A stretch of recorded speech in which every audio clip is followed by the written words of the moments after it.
zo gusenga Imana ikananyereka ko iri kumwe nanjye. Uzi ko nigeze gukizwa nageraho ngaho nkumva mbese mpfuye nakigira mu ijuru, kandi nari umwana mutoya rwose ariko umaze guca ubwenge.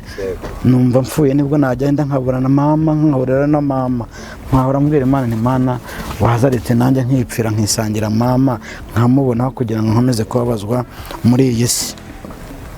Ntago byakunze nkuko nabyifuzaga, ahubwo Imana yarambwiraga ati nzakugira umuntu ukomeye kandi uzamvugira.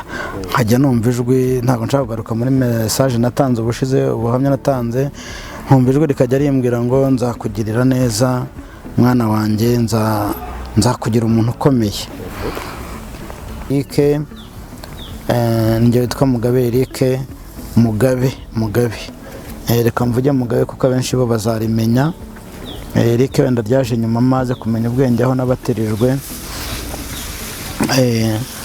Abenshi abanyibuka bazanyibuka, kandi ndatekereza ko nubwo nakuze ariko mu gukura kwanjye hari ibimenyetso bigaragara bitatuma unyibagirwa ngo wibagirwe ko wangiriye neza.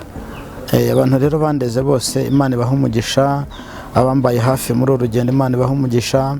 Hari abagiye bangurira amagare nkanyonga, nubwo nanyongaga nkiri mutoya ntafite imbaraga, batanzi nkumva ari bwo agahinda kashira.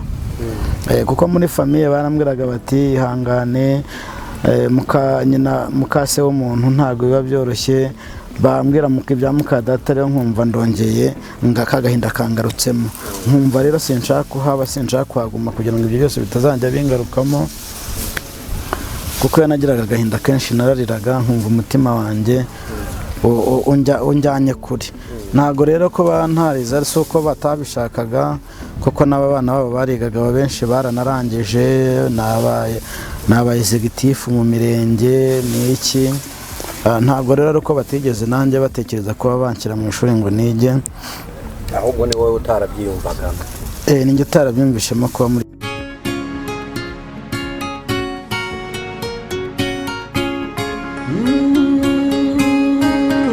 Emana we, Yesu we, ingoma yawe ni amamare. Twongeye kubasuhuza mu izina rya Yesu Kristo, tubifuriza amahoro y'Imana abane namwe aho muherereye hose. Uwiteka Imana abahire. Hanyuma rero nk'uko nyine mubibona twongeye kugira umutumirwa. Uraho neza? muraho. Reka ngusabe kugira ngo usuhuze abakunzi bacu. Ndabasoje mu izina rya Yesu, amahoro y'Imana nabane namwe. Umeze mute? Turaho, turashima Imana. Okay, Imana ishimwe. Hari ijambo njyewe ndyumva bwa mbere, naryumvise rivuzwe na Theo bose babireba, rivuga ngo ni Imana itanga umugisha mu mujyi no mu cyaha. Imba riri muri Bibiliya ntago mbizi, ariko ndyumva bwa mbere naryumva nye Theo bose babireba. Ngo kuko Imana itanga umugisha mu mujyi no mu cyaha. Ni indirimbo yasohoye 2005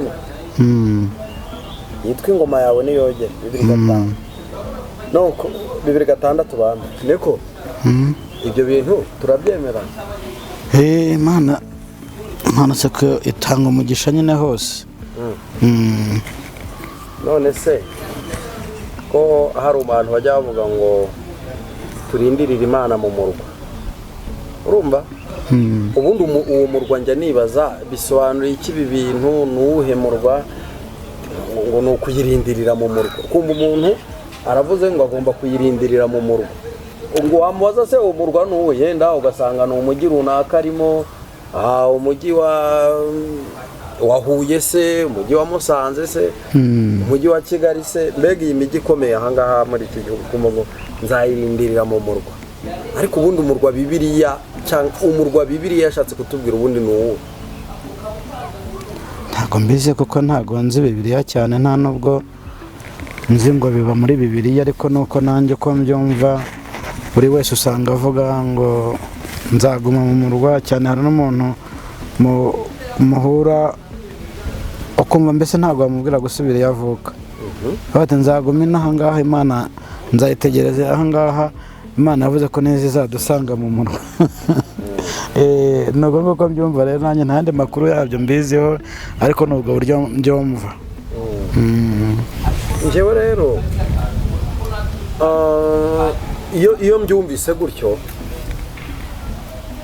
ngahita mbisanisha n'ubuzima umuntu wemera imana cyangwa se umuntu ukorera imana ubuzima bamo.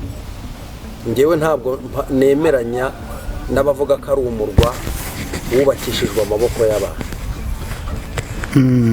Njyewe mba numva hari umugabo wavuze ngo mpagarika ku munara wawe, aho ndeba ukamenya, aho ndeba ukanyishimira.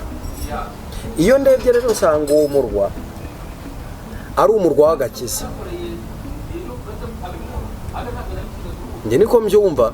Yenda abakunzi bacu bazajya muri komantere batubwire. Njye numva ari umurwa w'agakiza, ko umuntu yaba ari mu gakiza yanga icyaha n'igisa nacyo, yarakira Yesu Kristo nk'umwami n'umukiza mu bugingo bwe, yera imbuto z'abihanye. Njyewe numva ari wo murwa abantu bakwiye gushakisha. Kuko n'ubundi rega njya nkunda no kubibwira abantu, mbere yo gushaka ibintu banza ushake nyiri ibintu, ubitanga. Ariko si Imana irabitanga. Njyewe ntabwo ibi bintu ndabimenya neza, sibyo? Yenda abakunzi bacu bihangane iki kintu tukivugeho gatoya. Haciye igihe kirekire mbona abantu basenga, cyangwa se nanjye nabo nabonye umwanya nkajya gusenga, nkumva abantu barasezeranya abantu ibintu. Impamvu mvuze ngo abantu ni uko rimwe na rimwe udapfa kumenya ko ari Imana iri kuvuga. Ukumva umuntu aravuze ngo Imana izaguha ibi, izaguha ibi. Rimwe na rimwe ukabona uwo muntu aratabarutse, bya bintu atabibonye. Ukibaza ngo izi mvugo zanyu mwebwe abahanuzi, abakozi b'Imana, aho nta buryo muvuga ibintu bifite ikindi bisobanuye mu buryo bw'umwuka, twe tukabitwara mu mubiri. Yenda umuntu akaba yabwirwa inzu nziza agapfa ayibonye.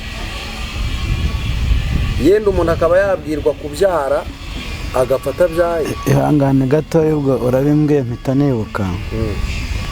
Abantu muri iyi minsi turashaka kubwirwa ibyiza gusa. Hari umuntu ntashatse kuvuga kuko ntabwo mukomeretsa.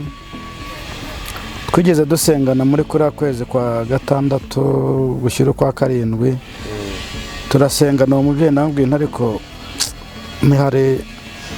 hari ibintu mbonye kandi bibi. Atimbwira nta kibazo, ari kumwe n'umwana w'umukobwa. Nabwiye ntuzi ko mbonye umugabo wawe apfa. Mbonye apfa pe. Umwana w'umukobwa yitera hejuru antera amabuye, ati have atapfa se yicwa n'iki? Ati ntabwo agomba gupfa. Ariko ejo bundi yarapfuye. Ntabwo mbivugiye ko ari byiza, ariko niba tubwiwe ikintu tukakivuga ari Imana ikivuze, ubwo ndavuga ku bahanuzi, Imana ikatubwira ngo tuvuge iki kintu, tugomba kubivuga ariko abantu bagasenga. Yaba ari wa wundi wabibwiye nanjye ndi wawe. Yarapfuye ejo bundi. Yarapfuye ejo bundi. Gusa uwo mubyeyi yihangane, ntago mbimwibukije kuko ndumva nta gihe gishize bamushyinguye, numva baramushyinguye ejo nibwo bamushyinguye. Ntago rero tuba tuvuga ko kuba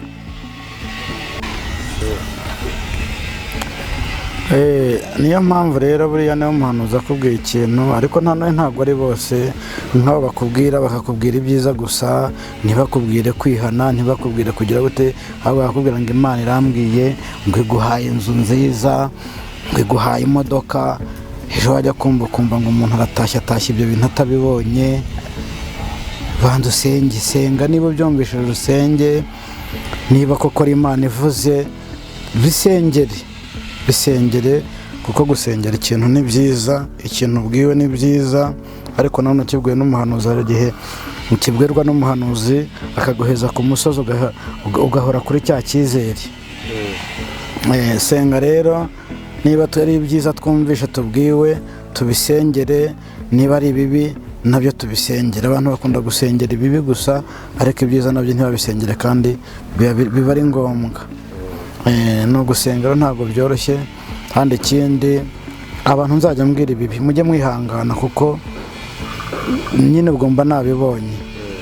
Bajye bihangana, ntibakantera amabuye ngo bavuge bati cyangwa se bamveho, nibyo mba nabonye. Bajye bihangana rero, abantu bajye bihangana kugira ngo tunabisengera rega biveho. Bajye bihangana. Reka ngusabe rero kugira ngo usenge Imana, numara gusenga Imana ubundi dutangire ikiganiro cyacu. Yego, turagushimye nyakubahwa Imana yacu, Imana idukunda, Imana yabanye natwe, Imana yatumenye tukiri urusoro mu nda za ba mama. Tugushimiye ko banye natwe kandi ukiri kumwe natwe. Tugushimiye ko urinda igihugu cyacu, ukarinda abanyarwanda, ukarinda abari hanze yacyo, ukarinda abari mu bihugu bitandukanye. Izina ryawe rihabwe icyubahiro. Komeza kutugira neza rero, ujye utubwira ko uri Imana yirirwa ahandi ariko igataha i Rwanda. Imana ishimwe ko ni ukuri utukigiriye icyizere cy'uko ukomeje gutaha iwacu i Rwanda. Ni ukuri turagushimiye kandi utugiriye neza, tukugiraho umugisha. Bana natwe muri byose rero, turasenze kandi turizeye mu izina rya Yesu Kristo, amen. Urakoze cyane ku isengesho ryiza uduhaye. Abantu ubushize twigeze kuganira, utubwira ku buhamya ariko utubwiraho agace gatoya, kandi wavuze ko ubuhamya bwawe bugiye bufite ibice bigiye bitandukanye. Ngaho rero tuguhaye umwanya kugira ngo utubwire uburyo wabonyemo imirimo y'Imana, yenda n'abandi bantu barushirizeho kwizera Imana ndetse no kuyikorera muri ubu buryo cyangwa ubundi. Icya mbere, buri Imana yo gukunda, ntekereza ko aricyo cyiza kuruta ibindi. Imana yo gukunda, Imana igushaka, ntabwo yakubura. Niyo mpamvu rero ku buhamya cyangwa uko ugomba kubana n'Imana iyo uri imfubyi, uburyo ugomba kubana n'Imana nta yindi inama ni ugusenga, ukiragiza Imana, Imana ikakuba hafi. Ngira ngo ubushize nari nababwiye uburyo Imana yangiriye neza, ibana nanjye mu bupfubyi bwanjye. Ni nabyo ngiye kugarukaho cyane, ubuzima bwanjye uburyo nabayeho nibyo ngiye kugarukaho cyane muri aka kanya. Abantu bagiye bambaza ubuhamya bwanjye, bagenda bambaza uburyo nabayeho, barambwira ati uzaduhe igice cya kabiri cy'ubuhamya. Ni ubuhamya rero butoroshye, ariko bunakomeza abantu. Ni ubuhamya bukomeza abantu kugira ngo abantu bakomere. Nawe ushobora kubura mu buzima nk'ubwo naciyemo. Njye naciye mu buzima bukakaye cyane, urumva nabayeho ntabamwirangamimerere, kandi ndi umunyarwanda mvuka i Rwanda, mbaho nta mubyeyi ngira, namenye ubwenge nta mubyeyi mbona. Nibwo buzima bwanjye nabayemo, mba muri ubwo buzima ndi umwana mutoya. Ibyinshi nagiye mbivuga, byari bikomeye cyane, byari bigoye, ariko nkomeza gusenga, Imana ibana nanjye. Aho maze kumenyera ubwenge rero, ndashaka gutanga ubuhamya mbekuye hasi mu mizi, kuko ubushize hari ibyo nakomoje ariko sinabivuga neza. Nko ku bijyanye n'ababyeyi, ababyeyi banjye bapfuye ndi muto cyane, ntago mbazi. Cyane mama we yapfuye nkiri muto cyane, kandi nawe apfa akiri mutoya, apfa ari igihe abyaye jyenyine. Ntago rero nari nzi, bambwiraga aho avuka gusa. Aho mariye kumenya ubwenge, bambwiraga aho avuka, nza kujyayo rero. ni ubuhamya abanzi baranzi. Ndumva 2006 niba atari na 7 nibwo nari maze kumenya ubwenge nyine, maze kumva ko nashakisha umuryango w'iwabo wa mama, nkumva ko nagira mama wacu, nkumva ko nagira barumuna banjye bo mwa mama wacu cyangwa bakuru banjye cyangwa se ba marume, nkumva mbese mfite ishyaka ryo kumenya abo bantu bose barahari ntibahari. Maze kumenya ubwenge rero nibwo nagiye mama ubundi avuka ahantu bita Imwurire, Imwurire ya Rwamagana hariya hafi n'urwibutso rwa Mwurire aho bita mu Kigarama. Nagiyeyo rero maze kumenya ubwenge, njyana n'undi mwana umwe wari umperekeje icyo gihe, tugenda dushakisha nyine, ndagenda ngerayo, ngenda nagera ku rugo rw'abantu nkicara nkabaganiriza, abakecuru bakuze cyangwa abasaza nkabaganiriza nkababaza bati batuba ntago tumuzi, nkagenda nkava kuri nkajya ku rundi, nkagenda mbaririza. Naje rero kugera ku mukecuru wari ukuze cyane, wari ukuze ariko utabasha kugira ikintu akora, ndamubaza muha imyirondoro kuko imyirondoro nari narayimenye y'aho mama yavukaga, ise na nyina yose ndayimuha. Arambwira ati aba bantu ndabazi, ati ndabazi, ati ndetse ati mbese ni wowe? Ni njyewe. Ati ni wowe mwana wa Musengimana? Mama yitwaga Musengimana Edisa. Ati ni wowe mwana wa Musengimana? Ni njyewe. Ati yo, ati Imana ishimwe cyane rwose, ati warakuze.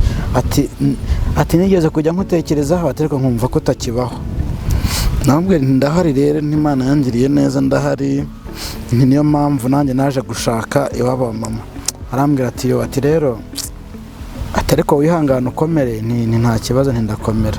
Arambwira ati mama, ati kuvaho mama wapfiriye, ati ndabizi apfa, ati anashyingurwa yashyinguwe n'ahangaha ndabizi, nanjye nari mpari kijyaro kana gato cyane baguterura, bari baguteruye, ati ntago rero wari bubamenye. Arambwira byose, arambwira ati ariko icyo nkubwira ugomba kwihanganira ni iki ngiki. Ati mama wawe ambwira benshi, ambwira mama ko yapfuye azize ishyari ryo mu muryango, ishyari ry'abaturanyi. Mama yari umukecuru ukuntu yabimbwiye, ambwiye ko mama yari umuntu muto cyane w'amagara makeya, ambwira ko burya tunasa mu maso cyane. Umukecuru byose arabimbwira, ambwira ati usa na mama wawe cyane mu maso, kandi mama wawe yapfuye akiri muto afite imyaka 30, atapfure wabyaye wenyine. Ndabizi makuru narayumvishije. Ati rero ibyo ngiye kukubwira wihangane ukomere, ntagire ikindi biguhungabanyaho. Ati mama wawe amaze gupfa hahise haba jenoside, ati nta gihe cyabaye kinini cyarenze jenoside iraba. Ati raba se na nyina mbese abo bavukana bose nta n'umwe warokotse. Ati kuri uyu musozi ntawe uhari. Ati niba washakaga no kugira ngo ubaze igisekuru cyangwa se ubaze nk'iby'iwabo bari basize, ati rwose ubyibagirwa. Ati nta n'ikintu na kimwe wabona. Ati naho bari batuye ntiwahamenya. Ati hatuye abandi bantu. Ati leta yashyizemo abandi bantu. Ati ntago wahamenya. Ati wiyakire gutyo umenye ko uri wenyine. Ati nta muntu n'umwe ukiharangwa. Ati bose barashize. Ndiyakira rero nkomeza kwa muri ubwo buzima, urumva ntago byari byoroshye, byari urugamba rukomeye cyane. Niyo mpamvu abantu bajya bakunda kumbwira ngo ko ntajya nkunda guseka, nta binsetsa ntabyo mbona bituma nseka, kuko nta cyiza nigeze mbona muri iyi si, nta na kimwe. Nza kubaho gutyo rero, ariko nkomeza gukomera kubera n'uwo mwana twari turi kumwe wari wamerekeje ngenda dushakisha. Uwo mwana akomeza kumbwira ati hangane nta kundi nyine, icyambere ni ubuzima, kwiyakira bizaza. Nkomeza kubaho gutyo, nkomeza gusenga, ariko nkagira ikintu cy'intimba ku mutima, nkumva ndi njyenyine, nkumva ndababaye cyane. Ariko Imana ikomeza kugenda ibana nanjye, Imana ikomeza kugenda ibana nanjye, iranshyigikira. Ubu rero aho bigeze ahangaha ndashima Imana, kuko ntago nkifata nk'imfubyi, kuko ndakomeye. Ndashima Imana ko Imana yagiye ibana nanjye cyane, irandengera, ikajya imbwira ko izangirira neza. Imana rero ndayishima ko yakomeje kubana nanjye mu bihe byose bikomeye nagiye nyuramo, byo kutagira ababyeyi, byo kutagira mama, byo kutagira mwene mama, ngenda mbana nabyo, ariko ndashima Imana ko ubu ngubu hari aho ingejeje ikora. Ndashima Imana rero, ntago mbivuga kuri kamera gusa, hari n'abanzi baranzi ubuzima nabayemo, abantu benshi barabizi, ari abo muri famiye kwa papa, ari ba masenge barabizi, ari babyara banjye barabizi, barahari barabizi uburyo nabaye mu buzima bukomeye, barabizi. Ntago ari amateka ndiho mvuga mbeshya, ni amateka y'ibyabayeho cyane. Nabayeho rero mu buzima bukomeye cyane, ngenda ndagira inka z'abantu, ariko kenshi nkagenda ngira gukundwa n'abantu. Abantu barankundaga, abakecuru bakankunda, abasaza bakankunda, abana bakankunda, kuko njye niyo nasanga guhata igitoki nasanga usekura, nanjye nkagufasha nkagusekurira, byarangira nkagenda. Abantu rero ubuhamya buba bukwiye kutubera isomo, kuko hari abantu babona umwana nta babyeyi agira ntibamwiteho, bigomba kutubera isomo. Rero nagiye nderwa n'abantu batandukanye, kubera ko nari ndi mu buzima bugoye, genda nderwa n'abantu batandukanye hirya no hino, wongezeho wese yaranyakiraga akandera, ariko kubera guheranwa n'agahinda, kubera n'umubabaro n'iki, nkumva ntago nshaka kuhaba. Ndagiye mba abantu batandukanye, ntago mbeshya, ibyo mvuga birazwi, abantu barabizi. Abantu bagiye bandera ni benshi, muzagenda mubibona mu makomanteri. Nagenderwa n'abantu benshi batandukanye b'ababyeyi, harimo n'abo ntibuka, ariko bose Imana ibaha umugisha, abangiriye neza, babanye nanjye bakamba hafi cyane. Nubwo ntigeze ngira ibihe byo kwiga ngo njye mu ishuri nige nk'abandi, ariko nshima Imana ko yampaye gusoma no kwandika. Nta shuri nigeze njyamo, abandeze barabizi, nta shuri nigeze njyamo, ntago nigeze niga, ntago nize. Ntazagire n'abambona ngo banyibeshyeho baturiya muntu ari yarize. Hari abajya bavuga ngo narize, ngo mfite ubwenge, ngo narize. Oya, ntago nize inshuti zanjye, na primaire ntago nigeze niga, ahubwo n'Imana yampaye gusoma no kwandika. Irambwira ati nguhaye gusoma no kwandika, kandi nguhaye kumvugira. Biragoye rero iby'uru rugendo nagiye nyuramo, ni byinshi cyane nagiye nyuramo. Agiye mba muri ubwo buzima, maze kumenya ko aho mama avuka nta n'umwe ugihari, ndetse n'amasambu nta n'icyo nahabona. Nkomeza gusenga Imana igenda ibana nanjye, nkomeza kwiyakira, nyine numva ko bibaho nyine ndiyakira, nkomeza gusenga Imana kugira ngo Imana ikomeze kubana nanjye mu rugendo rwanjye. Ndashima Imana rero ko yagiye inshyigikira, ibana nanjye cyane, irandengera. Ubaho ngeze ahangaha ndimo ndashima Imana ibyo imaze gukora. Ntago nari nzi ko ngiye ngomba gutunga telefone, sinenze ko ngomba gutunga telefone, sinenze ko ngomba kuba mu mujyi wa Kigali, ariko byose Imana ijya ibikora ikadushyigikira. Mboneraho no gushimira ni ukuri abantu bamfasha n'abamfashije, abandeze bose ndabashimira. Ari abakiriho, hari ababakiriho batakiri hano hafi, ariko uzambona wese akibuka ko yandeze, Imana izamuha umugisha, kandi nukuri azampamagara nyibwire ko nagiye mba ahantu hatandukanye. Nanjye ahenshi sinahibuka, ingo nagiye mbamo zitandukanye, abandeze nk'umwana mu rugo, ariko sinshobore kwiga bitewe n'uko nari mfite agahinda kenshi, nkumva nahora ngenda. Ntago abenshi mbibuka, na benshi simbibuka, abenshi ntago mbibuka, ariko uzareba ubuhamya akanyibuka akavuga ati narakureze. Ni njyewe witwa Mugabe Eric, Mugabe. Reka mvuge Mugabe kuko abenshi bo bazarimenya. Eric wenda ryaje nyuma, maze kumenya ubwenge aho nabatirijwe. Abenshi abanyibuka bazanyibuka, kandi ndatekereza ko nubwo nakuze, ariko mu gukura kwanjye hari ibimenyetso bigaragara bitatuma unyibagirwa ngo wibagirwe ko wangiriye neza. Abantu rero bandeze bose Imana ibaha umugisha, abambaye hafi muri uru rugendo Imana ibaha umugisha. Hari abagiye bangurira amagare nkanyonga, nubwo nanyongaga nkiri mutoya ntafite imbaraga, ariko abo nabo ndabashimira. Hari abagiye bandobesha moto nkazitwara, hari n'abagiye bazimpa ngo nzitware aribo bazinguriye. Abo na Imana ibaha umugisha kuko bambaye hafi muri urwo rugendo rwose, bambaye hafi babana nanjye, bakomeza kumba hafi muri byose, baranshyigikira kugira ngo mbone icyo kurya, kugira ngo mbone icyo aho kuba. Ndabashimira rero, ndabashimira cyane rwose. Imana ibaha umugisha, mwarakoze, mwambaye hafi. Ni ukuri Imana y'amahoro ijye bampera umugisha kandi bagirire neza. Ndabashimira cyane rero, mboneraho n'abandi bose abantu bakimfasha. Ntabwo ndageraho ko dafashwa, ntabwo ndageraho, ariko nanone biterwa n'umfasha uwo ari we. Biterwa n'umfasha uwo ari we. Ntabwo ubufasha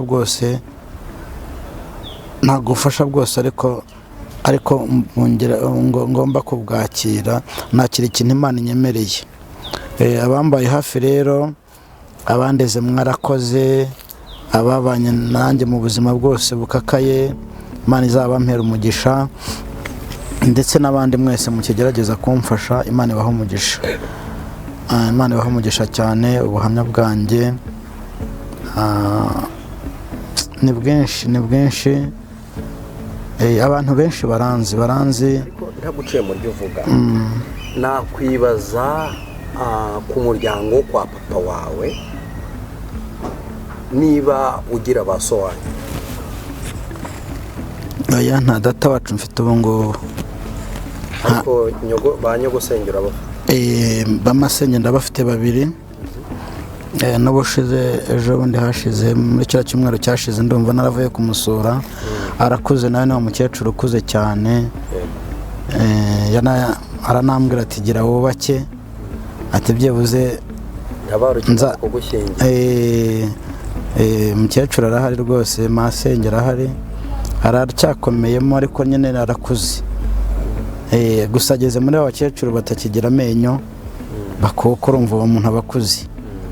Nuko aba yarabayeho neza, naho ubundi arakuze. Nakwibaza nti kuki batigeze bagufasha nk'umwana wabo, bagushyire mu ishuri wige? Sinzi narindaho mbisobanura, sinzi niba utabyibuka, kubera umubabaro n'agahinda njye nagize maze kumenya ibyo byose ko nta mubyeyi mfite, barandeze rwose, barandeze bakajya bashaka no kunshyira mu ishuri. Ariko kubera ko numvaga mfite umubabaro n'agahinda, nkumva njye ikinyoroheye nuko nkumva ko mari intimba, ariko nagenda nkajya ahantu batari muri famiye, batanze muri famiye yo kwa papa. Numvaga ntashaka cyane, numvaga nakigendera nkajya ahantu batanze, nkumva aribwo agahinda kashira. Kuko muri famiye barambwiraga bati ihangane, mukase w'umuntu ntabwo biba byoroshye. Bambwira ibya mukadata rero, nkumva ndongeye kagahinda kangarutsemo. Nkumva rero sinshaka kuhaba, sinshaka kuhaguma kugira ngo ibyo byose bitazajya bingarukamo. Kuko yanagiraga agahinda kenshi, narariraga, nkumva umutima wanjye unjyanye kure. Ntabwo rero ko bantariza si uko batabishakaga, kuko n'abana babo barigaga, benshi baranarangije, nabaye executive mu mirenge n'iki. Ntabwo rero ariko batigeze nanjye batekereza kuba banshyira mu ishuri ngo nige.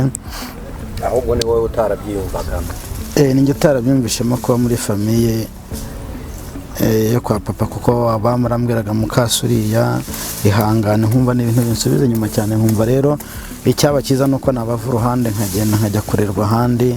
Abantu bandeze, niyo mpamvu navuze ngo Imana ibaha umugisha, barakoze cyane. Turaza gusimbuka tugere ku nkomoko y'agakiza kawe. Agakiza kanjye bushize nabivuzeho. Ese oya, wabivuzeho nibyo, ariko hari icyo nshaka kukubaza. Ese kakomotse muri zango wabayemo, cyangwa wiyumvise, cyangwa wavukiye mu umuryango wawe n'ubundi wari usanzwe ufite agakiza, akaba ari ibintu wavukiyemo? urumva navutse nta ubundi iwacu bari abaporodesitani angirikani, kugira ngo abantu babyumve neza, bari abangirikani. Rero urumva namenye ubwenge, papa ntawe uhari na mama ntawe wari uhari, mbese no kubera kubabazwa mu rugo kugira gute, numvaga no gusenga ntago nari mbizi, urumva nari nkiri mutoya, navuye mu muryango nkiri muto kubera guhangayika n'ibibazo n'iki. Ntago rero iby'agakiza kari gahabwa agakiza, nagiye nkakura ahandi aho bagiye bandera, cyane cyane nk'abantu bankurikiye b'iwacu mu murenge w'iwacu hari ahantu bita Ikaduha, ahantu bita Kaduha Gishike, muri Gishike hari ahantu nabaye ku mupapa wanderaga n'umumama, ariko bose barapfuye nabo nyuma baje gupfa. Abo rero nabo barandeze, aho rero naho nagiye nkura imbaraga nyinshi cyane zo gusenga, Imana ikananyereka ko iri kumwe nanjye. Uzi ko nigeze gukizwa nagera aho ngaho nkumva mbese mpfuye nakigira mu ijuru, kandi nari umwana mutoya rwose ariko umaze guca ubwenge, numva mpfuye nibwo najyenda nkabura na mama, nkaburira na mama, nkahora mbwira Imana nti Mana wazaretse nanjye nkipfira nkisangira mama nkamubonaho kugira ngo nkomeze kubabazwa muri iyi si. Ntabwo byakunze nk'uko nabyifuzaga, ahubwo Imana yarambwiraga ati nzakugira umuntu ukomeye kandi uzamvugira. Nkajya numva ijwi, ntabwo nshaka kugaruka muri message natanze ubushize, ubuhamya natanze, nkumva ijwi rikajya rimbwira ngo nzakugirira neza mwana wanjye, nzakugira umuntu ukomeye. Ndacyakomeje rero mu rugendo rukomeye, mu rugendo rw'ibigeragezo. Hari n'abandi bajya bambaza ngo mfite abana. Nicyo kibazo nari ngiye kugeraho. Ngo mfite abana, ngo ko nta mugore ngira, ngo kandi ngo abantu bakumva ngo mfite abana, ahubwo nimukomeze mubampe rwose. Abana se si umugisha? Abana ni beza, abana ni beza, kandi imyaka mfite se ntago nigeze ngeraho aho Satani atageze imyambi. Umwana we ndamufite, ushobora kuba ubyumva uri umukobwa. Umwana umwe cyangwa ni abana benshi? Ababishyira mu bwinshi simbizi, ariko gusa umwana arahari. Ndamufite. Hari abashobora kumva rero wenda reka dutanga umucyo kuri iki kintu, kuko nimba dukizwa tugomba gukizwa tukagera ku musaraba, kandi nimba twaraciye mu nzira z'intege nke, tugomba kugira ngo bigaragare ko twacitse uwo mwanzi Satani, nuko tuvuga n'intege nke zacu. Hari umuntu ugira umwana kuko yagize intege nkeya akagwa mu cyaha cy'ubusambanyi, hari umuntu ugira umwana kuko yagize intege nkeya akagwa mu cyaha cy'ubusambanyi akabyara. Hari n'umuntu ugira umwana kuko yabanye n'umugore Satani, cyangwa se yenda bakaba babanye atari uwe, bikangombwa ko batandukana ariko bakaba bafite umwana. Uwo mwana wamubonye mu buhe buryo? Njyewe umwana namubonye rwose, ndumva ni na kera rwose, nka 2013,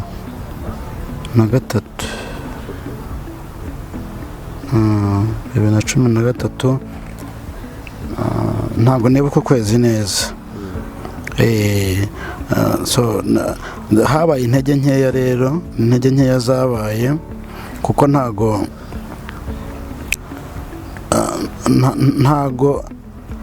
turagera Satani atageze imyambi. Byabaye intege nke zibaho, ariko nasabye Imana imbabazi kandi yarambabariye. Urumva ni kera mu rugendo rega, nakubwiye ngo Imana iyo gushaka ibigushaka, kandi iyo gukunda ibigukunda, ntago wakitwara uko ushaka. Ntago turi abacu ngo twigenge rero. Imana rero yarambabariye. Imana imaze kumbabarira ikomeza kunshyigikira, arambwira ati nzakugirira neza. Imana rega ntago yanga icyaha, ahubwo yanga umunyabyaha. Imana ntiyanga umunyabyaha. Ntiyanga umunyabyaha, ahubwo yanga icyaha. Yanga icyaha. nayisabye imbabazi rero yarambabariye kuko urumva kiriya gihe n'igihe gikomeye, igihe cy'ubwadoresi urabyumva ntabwo biba byoroshye. Imana rero yarambabariye, wamubonye kubwo gukubagana n'ubwo buryo, ariko ntekereza ko Imana yambabariye. Naho rero abibaza bati se oya nta soni ngira zo kuvuga ibyanjye kuko gukizwa nicyo bivuga. Twagiye turimo tugana ku musozo. Uyu munsi wa none utunzwe n'iki? Ntiwize ngo ube waragiye gushaka akazi ahantu, imirimo ukora igutunze mu buzima bwa buri munsi ni iyihe?